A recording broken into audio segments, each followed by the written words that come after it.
You ever wonder,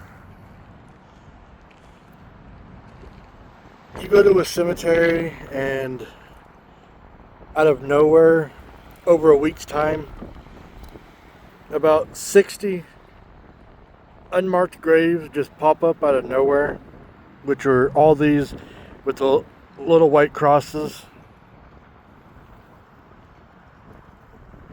They popped up out of nowhere over the last week, because last week none of these were here. And you can tell they're new by how much they're popped up, showing that they were just dug and buried. But it's like, where did they all come from? And like I said, I counted, there's at least 60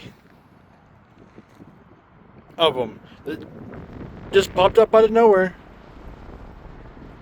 Try in between a bunch of other graves to try to make it seem like, no, these have always been here. You just never noticed. But they're not, because you can tell by looking at them.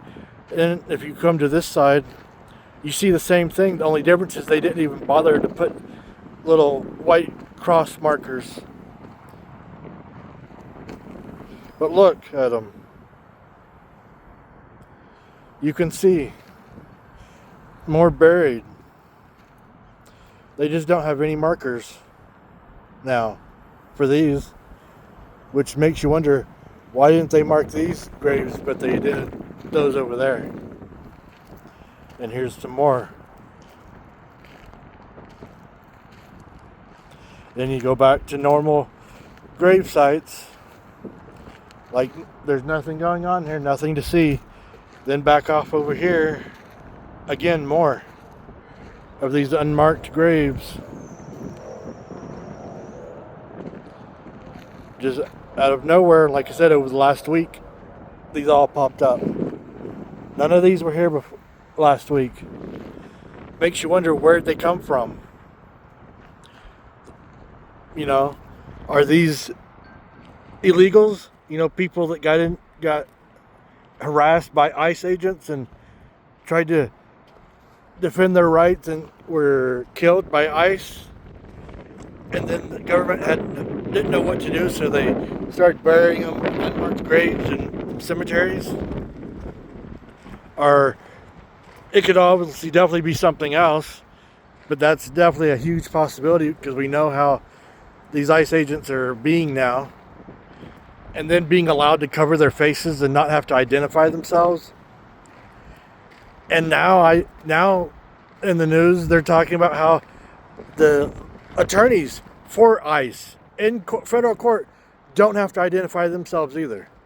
But the defendants and the defendants' attorneys are required to identify themselves for court. But the judges aren't making the lawyers for ICE identify themselves. This is ridiculous. They're required to by law. But you know, and then you go back to seeing all these normal graves, nothing out of the ordinary. And that's, I think, why they are doing that, is to make it seem like nothing. Because most people don't go to a cemetery and just look around, you know. People go to a cemetery are usually going to pay respect to a loved one or a friend that has passed away, you know, things of that nature. Or going with someone else that's going to pay respects. And you're just there for support, basically. But you don't really go there. And people know that. The government knows that.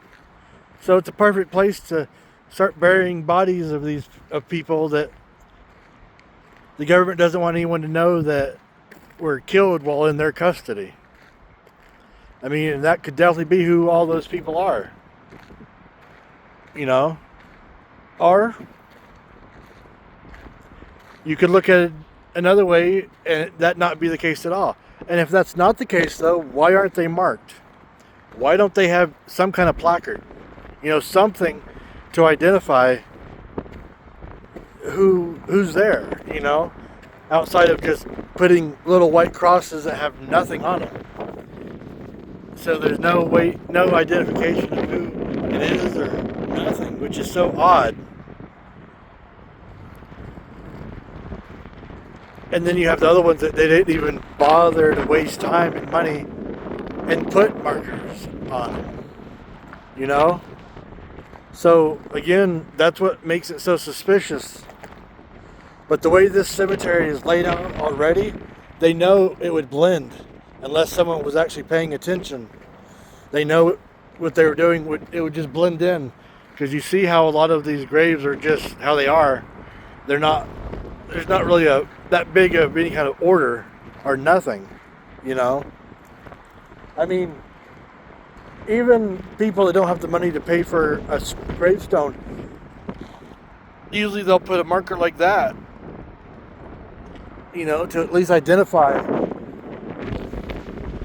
But they're not even doing that, which again makes you wonder